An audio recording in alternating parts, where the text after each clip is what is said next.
Student, how are you? कसे आहात? बरे आहेत ना? इंग्लिशचं स्टडी चालू आहे, रायटिंग चालू आहे. काल शिकवल्याप्रमाणे डू, डज, डीड चालू आहे ना. Do, does, did. ओके. आणि मग सॉरी, हे लावलं नाही आपण. डू, डज, डीड हे चांगलं करून ठेवा हो. आणि V1, V2, V3, V4, V5 लिहा. Past tense, past participle. आणि आता जर फायनल आहे त्याच्यात तुम्हाला चांगलं लर्निंग होईल. हे बघा, uses do, did, does, don't, didn't असं लिहायचं. याचा यूज कुठे कुठे होईल हे भारदस्त इंग्लिश. डू, डज ने वापरत जायचे वाक्य. आता तुम्ही प्रभार पडतो. म्हणजे व्हेर टिंब टिंब रामा वर्क. मग आता रामा तुम्हाला मी सांगितलंय. Rama, Sita, Gopal, she, he, it. त्याच्या पुढे तुम्हाला काय लागतं हे माहितीच आहे तुम्हाला. मग डू लागेल का डज लागेल? डजच लागेल. हॅज लागेल, आहे की नाही? म्हणून इथं डज लागेल. Does, DOES. रामा हे तृतीय पुरुष एकवचनी, बरोबर. Where does Rama work. मग काय रामा, याचा आन्सर काय येईल? रामा वर्क्स. याला एस किंवा एस प्रत्यय लागतं. Rama works in the garden असं उत्तर. त्याचे उत्तर तुम्ही लिहा मनाने. आता व्हेअर टिंब टिंब यू वर्क. व्हेअर टिंब टिंब यू वर्क. आता इथं दिलंय पास्ट इंडिफिनिट. हा प्रेझेंट इंडिफिनिट होता म्हणून डज लागलं. त्याच्यापुढे पास्ट आहे. हा काय? Past. Past indefinite.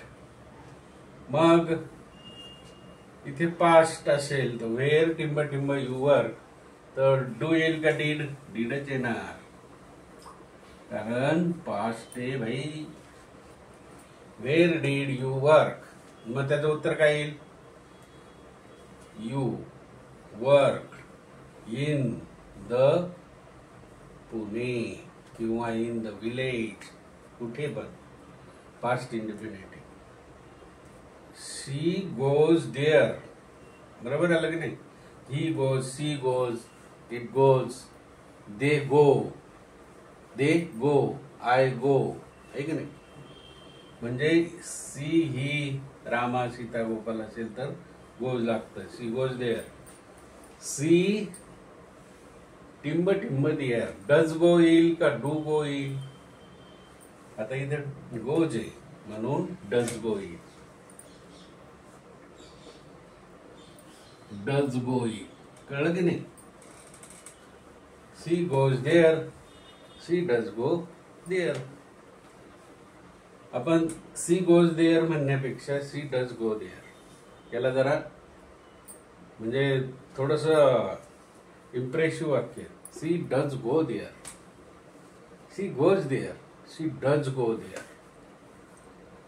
He did work in the garden. He did work. ED लावला नाही. पास्ट इंडिपेंडेंट, बरोबर की नाही? आता बघा इथं आय गो देअर, आहे की नाही? आय गो देअर प्रेझेंट आहे. Present independent. I go there. I टिंब टिंब देअर.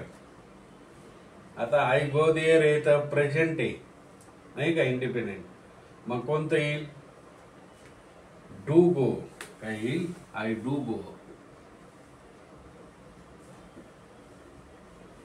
I do go. इथं हे डू आहे, हे डू आहे. I do go. I do go there.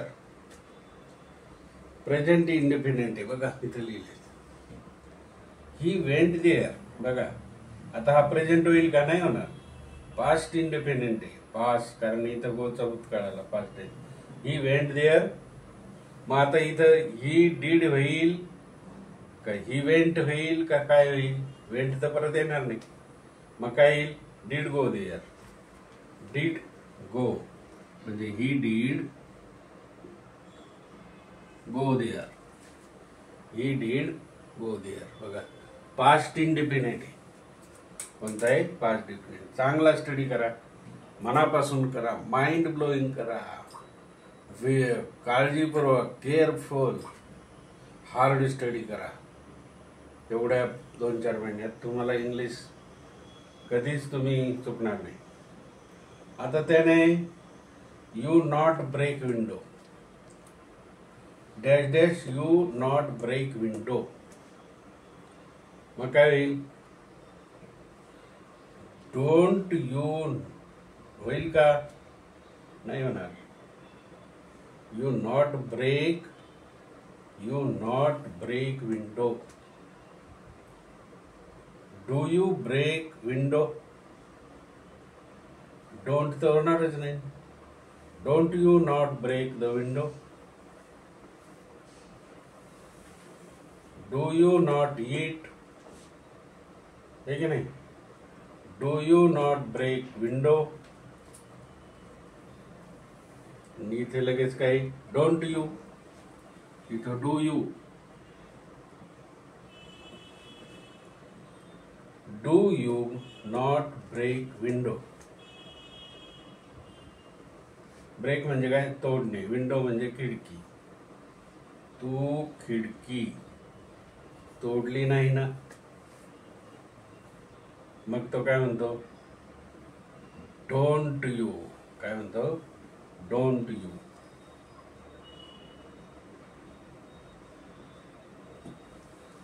Don't you म्हणजे जसा क्वेश्चन टॅग सारखं होतं ना, तसा. Do you not break windows. Don't you. काय तू खिडकी तोडली नाही? नाही तोडली? नाही तोडली. हा सुद्धा कोणता काळ झाला? डोंट ए, डू ए. आणि म्हणून प्रेझेंट इंडिपेंडेंट. टिंब टिंब यू नॉट ईट. काय तू खाल्ले नाही? खाल्ले नाही. मग इथं डीड येईल. काय येईल? Did. Did you not eat. इथं काय येईल? डीड.